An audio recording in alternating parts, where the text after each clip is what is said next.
সুরভি অভ্রকে ঠেলে সরাতে নিলে অভ্র উল্টো তাকে আরো কাছে টেনে আনে। ছুটে যেতে চাচ্ছ? আমার বাহুডর থেকে ছুটে গেলেও আমার অনুভূতি থেকে কিভাবে ছুটবে সুরভিনী? তার সাথে চক্ষু বদ্ধ হতেই সুরভির কোমল হৃদয় সাংঘাতিকভাবে কেঁপে ওঠে। অভ্রের সুরমা রঙের চোখের মণিতে তার প্রতিচ্ছবিটা অতিরিক্ত সুন্দর দেখাচ্ছে। নিজের এত সুন্দর আর কখনো অনুভব হয়নি তার। সে অভ্রর পরনের পাঞ্জাবিটা আঁকড়ে ধরে, তাকিয়ে থাকে অভ্রের নয়নের দিকে। তীব্র বাতাস বইছে, বাতাসের সাথে একগুচ্ছ ফুলের পাপড়ি থই থই করে বইতে লাগলো প্রেমিক জুটিকে ঘিরে। একটি ফুল এসে খুঁজে নিল তার ঠিকানা সুরভির কৃষ্ণকে এসে। অভ্র হেসে আলতো করে তা হাতে নিয়ে বলল, আমি কি চাই জানো সুরভিনী? কি? মৃদু স্বরে জিজ্ঞেস করে সুরভি। যেদিন আমি কবুল বলে সম্পূর্ণ তোমাকে পাবো, সেদিন যেন এই আকাশের বুক থেকে নেমে আসুক তীব্র বৃষ্টির ধারা। কেন? সেদিন বৃষ্টি তোমায় ছুলেও আমার হিংসে হবে না। সেদিন আমার থেকে বেশি তোমায় ছুতে পারবে না, কিন্তু তোমার সৌন্দর্য বাড়িয়ে তুলবে শতগুণে। মুহূর্তে সুরভির কান গরম হয়ে আসে, লালচে হয়ে আসে তার শ্যামলী মুখখানা। সে ধাক্কা দিয়ে অভ্রকে সরিয়ে বলে, ছি, কি অভদ্র আপনি। অভ্র ঠোঁট টিপে হাসে। অভদ্র না হলে বাচ্চা কাচ্চার মুখ দেখব কিভাবে? সভ্য ইনার বেবির কয়টা খেলার সাথী লাগবে না? কয়টা মানে? চোখ বড় করে তাকায় সুরভি। এই 12-14টা। তখন তো মজা করছিলাম, এখন নিশ্চিত আপনাকে বিয়ে করব না। সুরভি মুখ ফুলিয়ে সেখান থেকে হাঁটতে শুরু করে। অভ্র আসে তার পিছনে। আমাকে বিয়ে না করলে তোমায় কুমারী মরতে হবে সুরভিনী। অন্য কোনো পুরুষকে তোমার পাশে সহ্য হয় না। হয়তো নিজে মরব, নয়তো তাকে মারব। সুরভি তার কথা শুনে থেমে যায়, তার দিকে তাকায় এক পলক। এত ভালোবাসেন? তোমার জন্য নির্দ্বিধায় কারো জীবন নিতেও পারি, নিজের জীবন দিতেও পারি। সেবার তোমাকে দূর থেকে ভালোবেসে দূরে থাকাটা সহ্য করেছি, কিন্তু এইবার তুমি দূরে গেলে আমি সহ্য করতে পারবো না সুরভিনী। তখন হয়তো সম্পূর্ণ হৃদয় তোমাকে উজাড় করে দেবার সুযোগ পাইনি। এবার আমি তো সম্পূর্ণ তোমার হয়ে গেছি। এভাবে ফিরিয়ে দিও না সুরভিনী। আমাকে একটু ভালোবাসা যায় না? কেবল একটুখানি। সুরভি চাপা হাসে। যায়, তবে তবে তবে কিছু শর্ত আছে। ভালোবাসা শর্ত দিয়ে হয়? অভ্র ভুরু কুঁচকায়। আপনার জেদে জোর করে এঙ্গেজমেন্ট হলে আমার শর্ত দিয়ে বিয়ে কেন নয়? অভ্র দীর্ঘশ্বাস ফেলে। বলো শুনি। 1 নম্বর, আমার স্বপ্ন পূরণের পূর্বে বিয়ের কথা বলবেন না, অর্থাৎ আমার রিপোর্টার হওয়ার পূর্বে। অভ্র সুরভিকে ছেড়ে অবিশ্বাস্য দৃষ্টিতে তাকিয়ে থাকে। এই শর্ত আমি মানতে পারবো না, কিছুতেই না। তুমি এত নির্দয় নারী সুরভি, সি। ঢং বন্ধ করুন।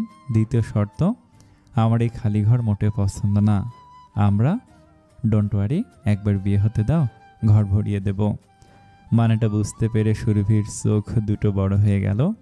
সে কথাটা শুনেনি এমন ভান করে বলে, আমরা প্রতি উইকেন্ডে আপনাদের বাসায় যাব, মানে আমার শ্বশুর বাড়ি। এই শর্ত মানতে আমি নারাজ।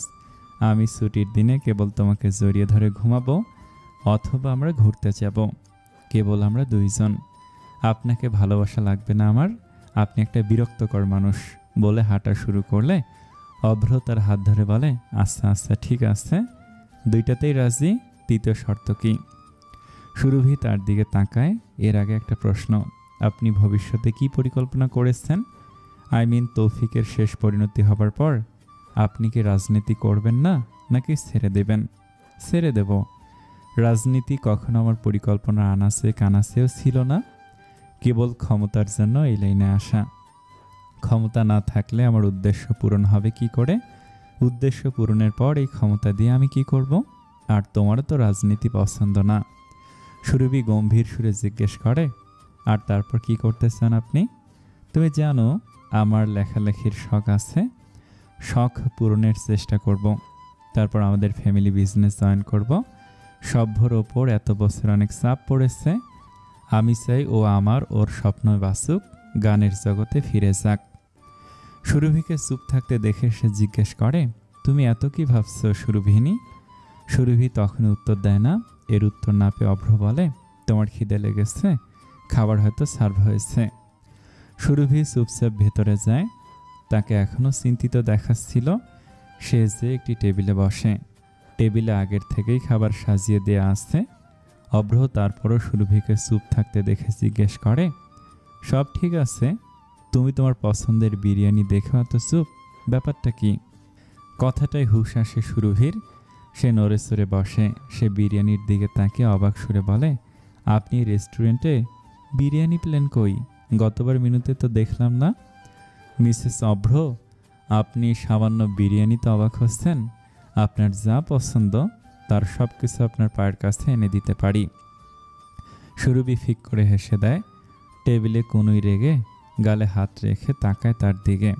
এত পছন্দ কেন আমাকে?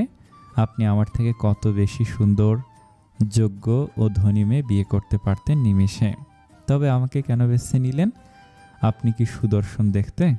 কলেজের সকল মেয়েরা আপনার এক দেখার পাগল ছিলাম, অথচ আপনি আমার মতো শ্যামবর্ণা মেয়েকে কেন পছন্দ করলেন? আমি তো সুন্দরও নই। সুন্দর না তুমি? অভ্র ভুরু কপালে তুলে প্রশ্নটা করে, যেন এমন আশ্চর্যের বিষয় সে শোনেনি আগে। তুমি জানো, আমি সারপ্রাইজ দেবার জন্য তোমার ভার্সিটির সামনে এসেছিলাম, কিন্তু তোমাকে দেখে আমি নিজেই সারপ্রাইজড হয়ে গিয়েছিলাম। শুভ্র রঙা শাড়িতে কৃষ্ণকলি তুমি, উফ! সে দৃশ্য আজও আমার চোখে ভাসে। আমার হৃদয়ের অবস্থা এতটা বেকুল হয়ে গিয়েছিল যে আমি তোমার সামনে আসতেও নার্ভাস ফিল করছিলাম। না পেরে গগনকে পাঠিয়েছি তোমার সাথে দেখা করতে। তোমার চোখগুলো কি সুন্দর জানো, আমার ডুবে যেতে ইচ্ছা করে। তোমার হাসিটা কি মায়াবী জানো, ইচ্ছে হয় তাকিয়ে থাকি। তোমার কেশগুলো আমাকে কতটা আকর্ষণ করে জানো, আমার ইচ্ছে হয় মুখ ডুবিয়ে থাকতে। সম্পূর্ণ তুমিটা আমাকে কতটা আসক্ত করে জানো। সুরভি চোখ নামিয়ে হাসে। তার নিজের প্রশংসা শোনার অভ্যাস নেই। সে জানে এই সমাজের দৃষ্টিতে সে এতটা সুন্দর না, কিন্তু মানুষটা তাকে যেভাবে বর্ণনা করলো তার মনে হচ্ছে সেই পৃথিবীর সবচেয়ে সুন্দর নারী। সে আবার চোখ তুলে তাকাতে দেখে অভ্র এই মুহূর্তেও তার দিকে তাকিয়ে আছে অপলক। সে তাকাতেই চোখ টিপ দিল। সুরভি চোখ ঘুরিয়ে নেয়, কিন্তু তার বক্ষ পিঞ্জরের থেকে তার হৃদয় পাখিটা সে কবেই উড়াল দিয়েছে এই মানুষটার খোঁজে। তৃতীয় শর্তটা বললে না? অভ্রর কথায় সুরভির আবারও ঘর কাটে। এই মানুষটার মাঝে সে আজকাল বেশি হারিয়ে যাচ্ছে না? সে নিজে উড়ু উড়ু মনটাকে শান্ত করে। গভীর দৃষ্টিতে তাকায় অভ্রর দিকে। আমি চাই না আপনি রাজনীতি ছাড়ুন। হোয়াট? You hate politics? আমি দুর্নীতি অপছন্দ করি, আর আমি চাই আপনি এখানে থেকে দেশকে দুর্নীতিমুক্ত করেন। অভ্র হাসে। রসিকতা করছো? এদেশে মানুষের রক্তে দুর্নীতি মেশানো। আমি একটা মানুষ কি করব? একটি গল্প শুরু করবার জন্য সূচনা তো করতেই হয়, তাই না? আপনি শুরু করুন। আপনার জন্য কারো উপকার হলে সেটাও তো অনেক। আপনার কাছে এখন যে ক্ষমতা আছে তা যে কারো পেতে এক জীবন সাধনা করতে হয়। অপব্যবহার না করে সেটা ব্যবহার করুন কারো উপকারের জন্য। আর রইল সভ্য ভাইয়া সাহায্য করার কথা, আপনার বুদ্ধি যে শেয়ালের মতো, আপনি নিশ্চিত দুইটাই সামলাতে পারবেন। অভ্র ভুরু নাচায়। এটা কি অপমান ছিল না প্রশংসা? এর উত্তর দেয় না সুরভি। বলে, আর আপনার লেখালেখির শখ পূরণে আমি আপনার সাহায্য করার জন্য আছি তো। ভেবে দেখো, সারা জীবন থাকতে হবে। সুরভি তার প্লেটে খাবার সার্ভ করে বলে, এখন অন্য কাউকে বিয়ের কথা বললে তো আপনি নাকি তার অবস্থায় করুণ করে দিলেন। দরকার কি? তাই না হয় করলাম, আপনাকেই বিয়ে করলাম। তার গাল ভারী হয়ে আসে লজ্জায়। বেহায়া ঠোঁট দুটো হাসিটা লুকাতেই ব্যর্থ। তৌফিক কপাল কুঁচকে তাকিয়ে আছে মামুনের দিকে। তার পিয়ে মামুন ভয়ে কাঁপছে। এই কাজ করতে করতে নিশ্চয়ই সে হার্ট অ্যাটাকে মরবে একদিন, এটা নিশ্চিত।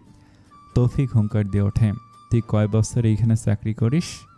তার হুঙ্কার শুনে মামুনের হাতের থেকে ফাইল পড়ে যায়। ভয়ে সে কাঁপতে শুরু করে।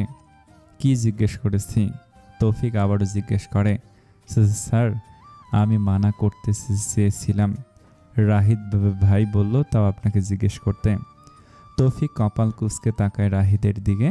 সুমনের পর রাহিদই তার সবচেয়ে কাছের বিশ্বাসী লোক। সুমন যেমন বল দিয়ে তার ক্ষমতা বাড়ায়, রাহিদ তেমন বুদ্ধি দিয়ে তার অর্থ বাড়ায়। সে তীক্ষ্ণ দৃষ্টিতে তাকায় রাহিদের দিকে। তুমি এত বড় বোকামি কিভাবে করলে রাহিদ? তোমার বুদ্ধিমত্তার ওপর এখন কি আমার সন্দেহ করা লাগবে? মেঘলাকে আমি বাইরে যেতে দেই না, আর তাকে আমি ইন্টারভিউ দিতে পাঠাবো? সুমন তার সাথে তাল মেলায়।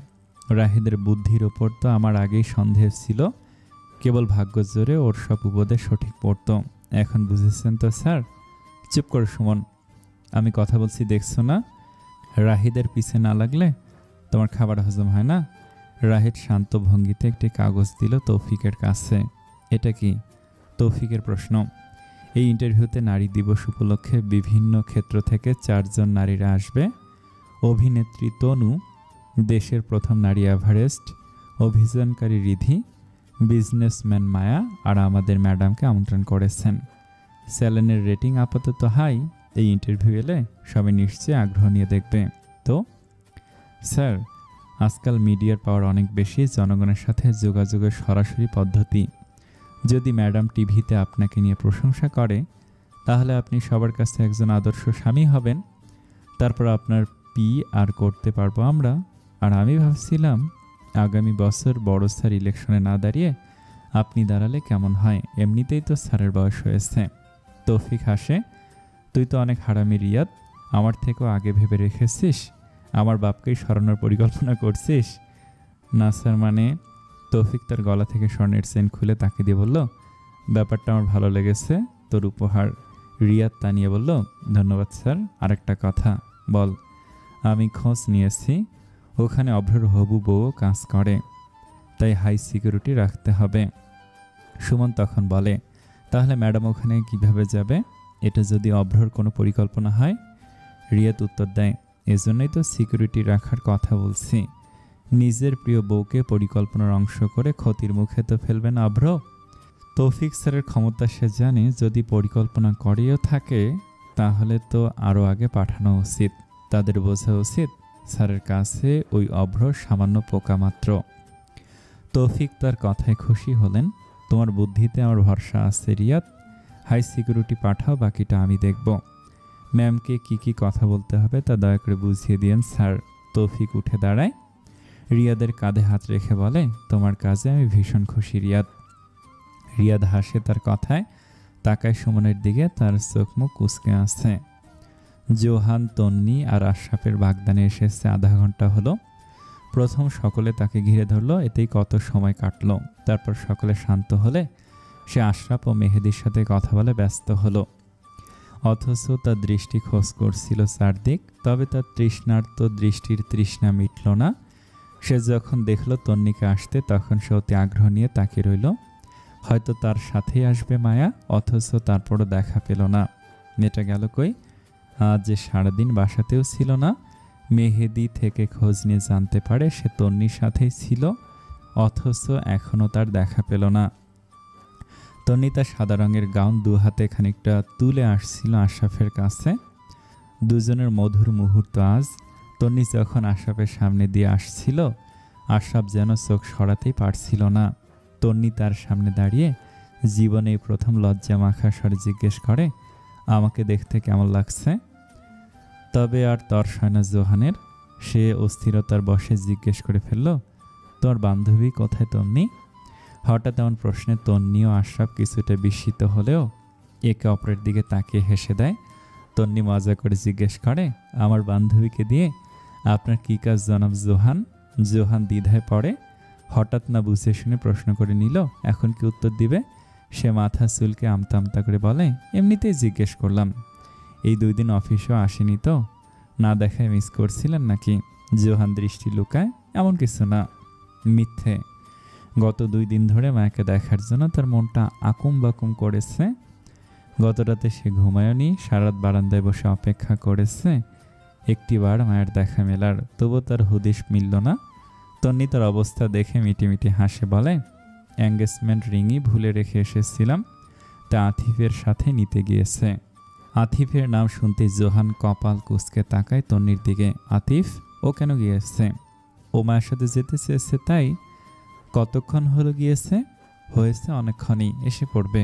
ওকে বলে সে সেখান থেকে চলে যায়। তার মন মেজাজ এতটা ভালো দেখাচ্ছিল না। আশরাফ জিজ্ঞেস করে, ওর আবার কি হলো? এমন বিহেভ করছে কেন? প্রেমে পড়লে হয়তো মানুষ অ্যাবনর্মাল হয়ে যায়। মায়াও আজকাল কেমন যেন ব্যবহার করছে। তুইও তো করিস। হবু স্বামীকে তুই তুকারি করতে লজ্জা লাগে না? সম্মান দে। তোকে সম্মান দেব, এত খারাপ দিনও আসে নাই। জোহান দরজার সামনে দাঁড়ানো, বারবার ঘড়ি দেখছে। সে মায়াকে কলও দেয় কিন্তু তাকে পায় না। মা তাকে ব্লক করে দিয়েছে। সে এবার বিরক্ত হয়। সে বুঝতে পারছে না মায়া এমনটা করছে কেন। সে তো এইবার স্বার্থপরের মতো নিজের কথা ভাবছে না। ভাবলে সে কবেই মায়াকে নিজের করে নিত। সে ভাবছে মায়ের কথা। তার সাথে থাকলে মায়া নিশ্চয়ই খুশি থাকবে না। মায়া ব্যাপারটা বুঝতে পারছে না কেন। জোহান দেখতে পায় একটি ধূসর রঙা গাড়ি থেকে নামে পার্কিং স্পটে। দরজা খুলতে সে দেখতে পায় আকাশি রঙের আনারকলি পড়ে আছে মায়া। দেয়ালে হেলান দিয়েছিল। জোহান তাকে দেখে সোজা হয়ে দাঁড়ায়। চোখ দুটো বড় বড় করে তাকিয়ে থাকে মায়ের দিকে। আকাশি রঙা আনারকলিতে রূপালি রঙা কারুকাজ, কানে ছোট্ট 2 সাদা স্টোনের কানের দুল, কাঁধ পর্যন্ত চুলগুলোর মাঝে গোলাপ আকৃতির সাদা রঙের ক্লিপ এক পাশে বাঁধা, হাতে একটি রূপালি রঙের বড় প্লেট যার ওপর সাদা রঙের গোলাপির পাপড়ি আর 2টা ছোট নীল বক্স। তার বড় থালাটা নিয়ে নামতে অসুবিধা হচ্ছিল। তা দেখে জোয়ান এগিয়ে যায় গাড়িটার কাছে। কয়েকটি সিঁড়ি নামতেই তার চোখে পড়ে আতিফ মায়ের কাছে এসেছে। থালাটা এক হাতে নিয়ে হাত ধরে মায়াকে বের করছে গাড়ি থেকে। এই সামান্য দৃশ্যতেই বক্ষ পিঞ্জরে ব্যথা অনুভব করলো জোহান। রাগও উঠল, মাথায় প্রচণ্ড যন্ত্রণা অনুভব করলো। সে সিঁড়িতেই দাঁড়িয়ে রইল। মায়া আতিফ সহ সিঁড়ি দিয়ে উঠছিল। আতিফ জোহানকে দেখে দ্রুত তার কাছে যায়। ব্রো, তুমি এখানে একা দাঁড়িয়ে আসছো কেন? ভেতরে চলো। জোহান তাকায় মায়ের দিকে, কিন্তু এইবার সে তাকিয়ে থাকতে পারল না। অন্য পুরুষের পাশে তাকে মোটেও মানায় না, তার সহ্য হয় না। কি হলো জোহান, কিছু বলছো না যে? জোহান তাকায় তার দিকে, কপালে ভাঁজ ফেলে বলে, অপেক্ষা করছি। আতিফ দুষ্টুমি ভঙ্গিতে জিজ্ঞেস করে, গার্লফ্রেন্ডের নাকি? জোহান মৃদু হেসে তাকায় মায়ের দিকে। গায়িকা রিসাকে তো চেনো, ও আসবে অনুষ্ঠানে ডুয়েটের জন্য, ওর জন্য অপেক্ষা করছি। ওয়াও, তুমি পারফর্ম করবে? আমি আজ পর্যন্ত তোমাকে লাইভ পারফর্ম করতে দেখিনি। মায়া চোখ নামিয়েছিল। জোহানের উত্তরটা শুনে সে শঙ্কিত দৃষ্টি নিয়ে তাকায় জোহানের দিকে। তার চোখ মুখ শক্ত হয়ে আসে। সে উপরের দিকে উঠতে উঠতে বলে, আতিফ আসো, দেরি হয়ে যাচ্ছে। কিন্তু জোহান, কেন? তুমিও কি তার সঙ্গীর জন্য অপেক্ষা করতে দাঁড়িয়ে থাকবে নাকি? আতিফ অবাক স্বরে বলল, ওর আবার কি হলো? তারপর জোহানের দিকে তাকিয়ে বলল, ম্যাডামের বোধহয় মাথা গরম হয়ে গেছে, সকাল থেকে কাজ করছে। ওর কাছে যাই, আজ যে সুন্দর লাগছে, ক্রোধ ভাবটা এই সৌন্দর্যের সাথে যাবে না। আতিফ যাওয়ার পর জোহান কতক্ষণ গভীর নিঃশ্বাস ফেলে নিজেকে শান্ত করতে। ক্রোধে তার শিরায় শিরায় আগুন বইছে যেন। সে নিজে নিজে বলে, আতিফ এত ভালো, তবু ওকে কিছুতে সহ্য করতে পারি না আমি। সব তোমার দোষ মায়া। তুমি কেন ওর সঙ্গে বিয়ের চুক্তিটা করতে গেলে? তোমাকে অন্য কারোর সাথে ভাবতে আমার অন্তর ছিঁড়ে যায়। সেখানে তোমাকে ওর সাথে আমি কিভাবে সহ্য করব? সবাই আনন্দে জোরে হাততালি দিচ্ছে। দুজন প্রেমিকের এক হবার আনন্দে তালির গুঞ্জন সারা রুমে ছড়িয়ে আছে। সবে আংটি বদল হয়েছে আশরাফ ও তন্নির। এই আনন্দ থেকে বের হওয়ার পূর্বেই জোহানের পারফরম্যান্স শুরু হলো। তার গানের তালে সারা কক্ষের লোকেরা যেন মাতোয়ারা হয়ে গেল। সবাই তার সাথে গাইতে লাগলো, নাচতে লাগলো, লাফালাফি করতে লাগলো। তবে মায়া চুপচাপ দাঁড়িয়েছিল। তার মুখে ছিল স্বস্তির ছাপ। জোহানের সবচেয়ে বড় স্বপ্নই তার গানের মাঝে অনুভূতি ছড়িয়ে দেয়া। এত মানুষ জোহানের সাথে তার গানের অনুভূতি ভাগ করে নিচ্ছে, নিশ্চয় জোহান খুব খুশি। আর সে এই খুশিটা খুঁজতে লাগলো জোহানের মুখে। প্রথমে কিছু নাচানাচির গান করলো জোহান, তারপর দুঃখের, আর অবশেষে প্রেমের। প্রেমের গান গাইবার সময় রিসাও তার সাথে যোগ দিল। এতে যেন আনন্দের দ্বিগুণ জোয়ার বইল কক্ষের মধ্যে। অথচ মায়ের মনে নেমে এলো বিষাদ। তবুও সে হাসলো। যে মানুষ তাকে একটি সম্পর্ক দিতে পারবে না, তার জন্য কিসের মন পোড়ানো।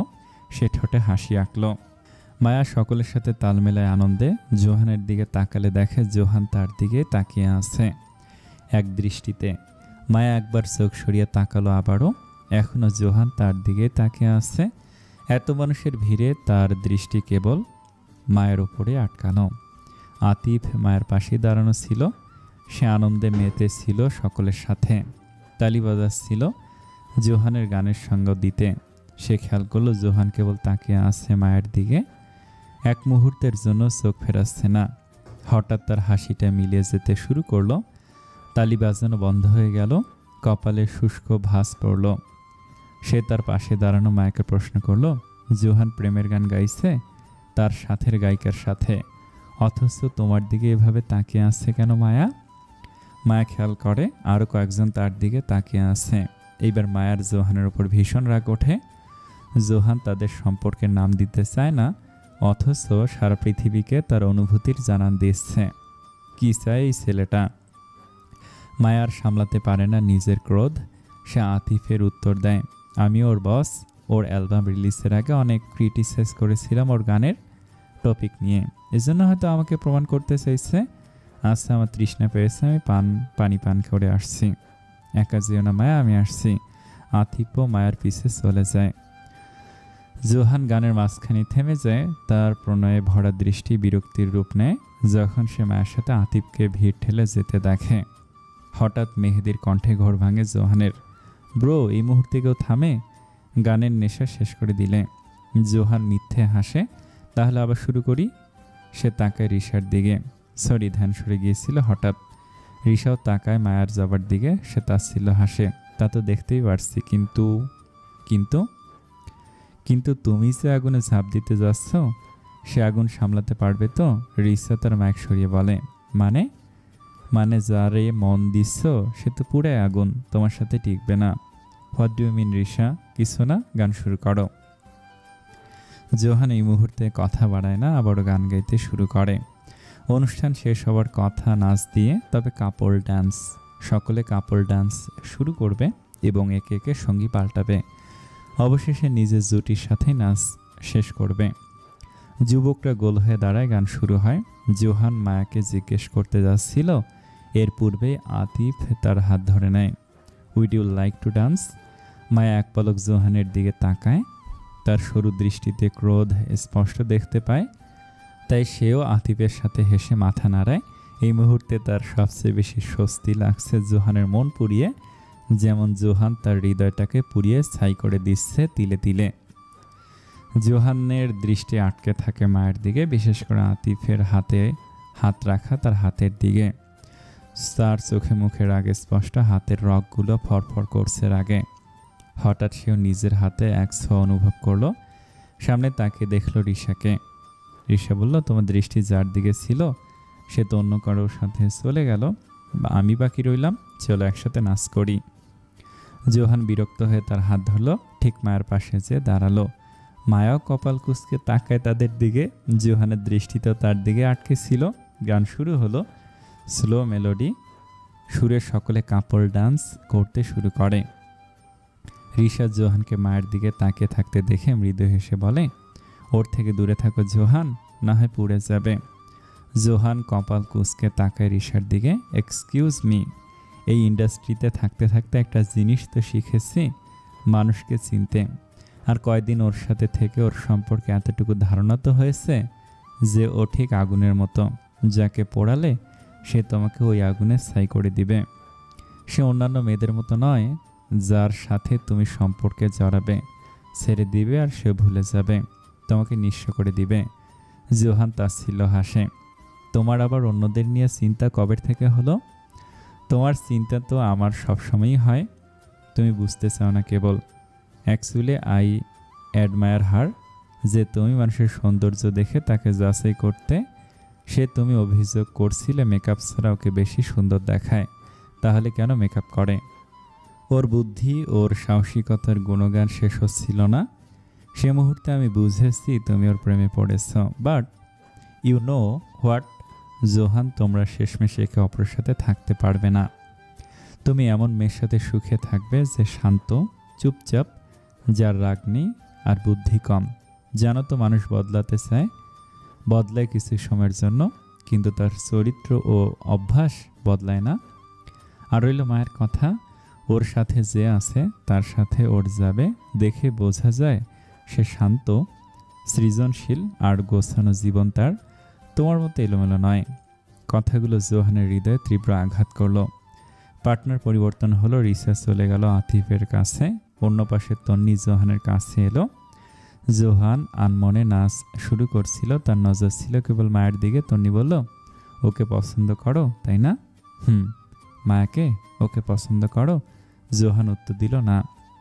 তন্নি বলল, ও কিন্তু তোমাকে ভালোবাসে, ওর চোখ পড়তে পারি আমি, আর আমি জানি তুমি ওকে ভালোবাসো। এর আগে ভয়ানকভাবে ভেঙে গিয়েছিল মায়া, এইবার ওকে কষ্ট পেতে দিও না, এইবার ওর ভালোবাসা থেকে বিশ্বাসী উঠে যাবে। জোহান চুপ রইল অনেক সময়, তারপর জিজ্ঞেস করলো, আতিফের সাথে ওর কি চলছে? আতিফ ওকে পছন্দ করে, ও আতিফকে না। আর বিয়ের কথা যে বলল, সে তো অন্য কারোর সাথে বিয়ে না হলে। বিষয়টা আমি জানতাম না, আশরাফ কদিন আগে বলল। মেয়েটা একটা পাগল, মন রাখার জন্য বলে দিয়েছে। অবশ্য কাউকে না পেলে অবশ্যই করতো। মায়া আবার নিজের ওয়াদা ভঙ্গ করে না। তুমি আর চিন্তা করো না, আমি নিশ্চিত মায়া তোমাকে ভালোবাসে। জোহান কথা বাড়ায় না, তার মাথা এই মুহূর্তে কাজ করছে না। সে কি করবে বুঝতে পারছে না। না সে মায়াকে নিজের করতে পারছে, না তাকে অন্য কারোর সাথে সহ্য করতে পারছে। মন না মস্তিষ্কের লড়াই, সে ভীষণ বিরক্ত। নাচের শেষ পর্যায়ে মায়া আশরাফের কাছে এলো।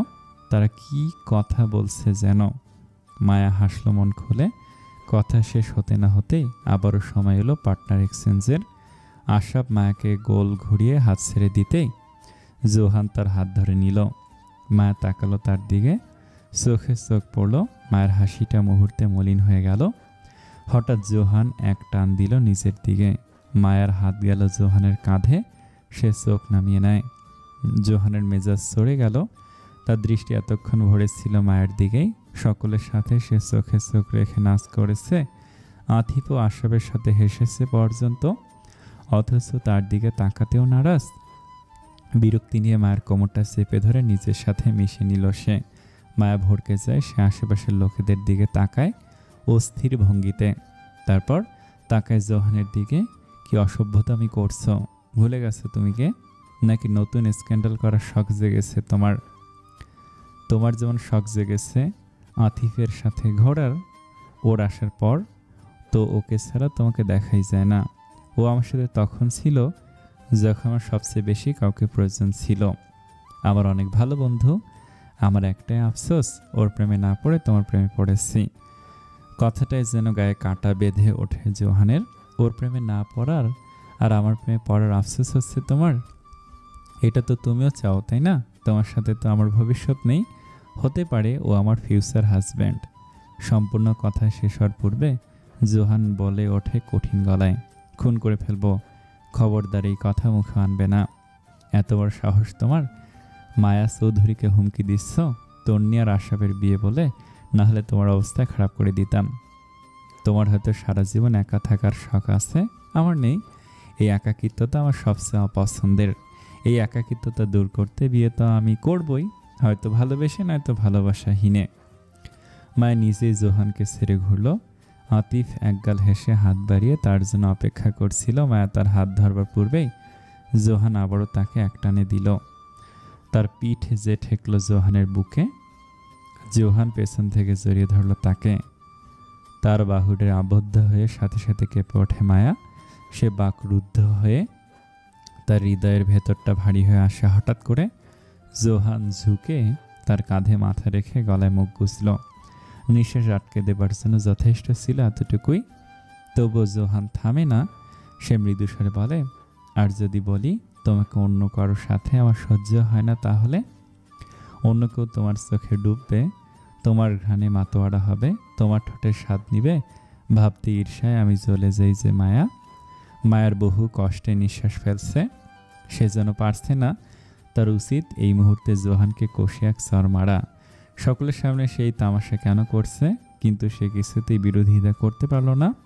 তার গলায় এসে লাগা জোহানের উষ্ণ নিঃশ্বাস তাকে অবশ করে দিচ্ছে। সে সাথে সাথে জোহানের দিকে ফিরে আদুরের চোখে তাকায় জোহানের দিকে। তাহলে নিজের সাথে সাথে আমাকে এত কষ্ট কেন দিচ্ছ তুমি? জোহান এক পলক তাকালো আতিফের দিকে। ঠিক তার চোখে সে যেন জানান দিল মায়া তার, কেবল তারই। জোহান এক ঢোক গিলল। মার নীলাভ কাজলে মাখা দৃষ্টিতে দৃষ্টি রেখে মাতালো স্বরে জানালো, তোমাকে আজকে একটু বেশি সুন্দর লাগছে।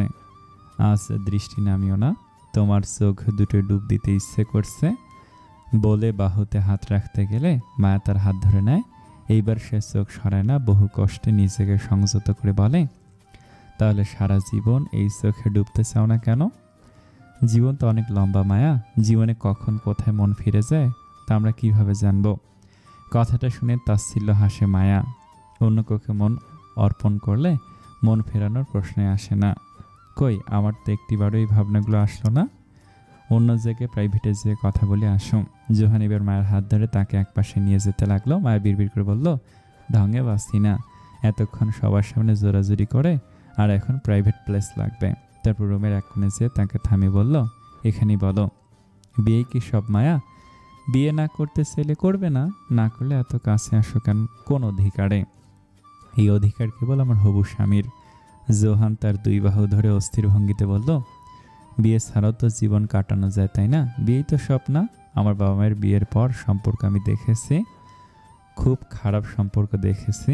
সারা জীবন একসাথে থাকতে থাকতে মন বিষিয়ে যায়। এটা তোমার মনে হয়? তাহলে কোটি কোটি মানুষ বিয়ে করে নিজের মন বিষিয়ে দেওয়ার জন্য। তোমার পরিচিত সভ্য ইনারা ওদের সম্পর্কই দেখো, কত সুন্দর। ওদের মা বাবা দাদা দাদি, তাদের সম্পর্ক কত সুন্দর। ধনির মা বাবাকে দেখেছ? তাদের লাভ ম্যারেজ ছিল, আজও যেন একইভাবে ভালোবাসে। বিয়ের সম্পর্ক বেঠিক হয় না, কেবল মানুষটাই বেঠিক হতে পারে। আমিও তো সঠিক মানুষ না মায়া। দিন শেষে তোমার বাবার রক্তে আমার মাঝে আছে। দিন শেষে আমার বাবার রক্তই আমার মাঝে আছে। মা দীর্ঘশ্বাস ফেল। যে মানুষ বুঝতে চায় তাকে বোঝানো যায়, যে বুঝতে চায় না তাকে কিভাবে বোঝাবো? তোমার ভালো মন্দ সব জানার পরেই তোমাকে পছন্দ করেছি আমি জোহান। তুমি ঠিক কী চাও আমি বুঝতে পারছি না। নিজে কমিটমেন্ট দিতে নারাজ, আর অন্য কারোর সাথে দেখলে পাগলামো করো। আমি আগেই ক্লিয়ার করেছি কোনো নামহীন সম্পর্কে থাকতে পারবো না। থেমে আবারও মায়া বলে, মায়া চৌধুরী কাউকে দ্বিতীয়বার সুযোগ দেয় না, কিন্তু তোমার কাছে আমার মনটা একটু বেশি দুর্বল হয়ে যাচ্ছে। তোমাকে 1 সপ্তাহ দিলাম, হয়তো আমাকে একেবারে অধিকার সহ আপন করবে, নয়তো আমার আশেপাশেও ঠেকবে না। সে কথাটা বলে জোহানের কাছে যায়, একদম চোখে চোখ রেখে দৃঢ় স্বরে বলে, 1 সপ্তাহ কিন্তু কম নয় জোহান, 1 সেকেন্ডও ছাড়বে না। এখন থেকে ভাবতে শুরু করো, সারা জীবন আমার সাথে থাকতে চাও কিনা। যদি আমার ভাবাতে হয় তোমার অনেক কষ্ট হয়ে যাবে। বলে তার দিকে গভীর দৃষ্টিতে তাকে চলে গেল। অন্যদিকে ফিরতেই চোখ বন্ধ করে গভীর নিঃশ্বাস ফেলে। তার বুক কাঁপছে এখনো।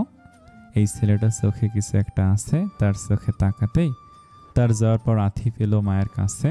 তাকে দেখে মনে হলো সে কিছু প্রশ্ন করতে চায়, কিন্তু করলো না। মায়া খেয়াল করলো অনেক লোকেই তার দিকে বারবার দৃষ্টি দিচ্ছে, নিশ্চয়ই জোহানের কাণ্ড কারখানায়। কিন্তু এই জোহান গেল কই? তার আর দেখা পেল না।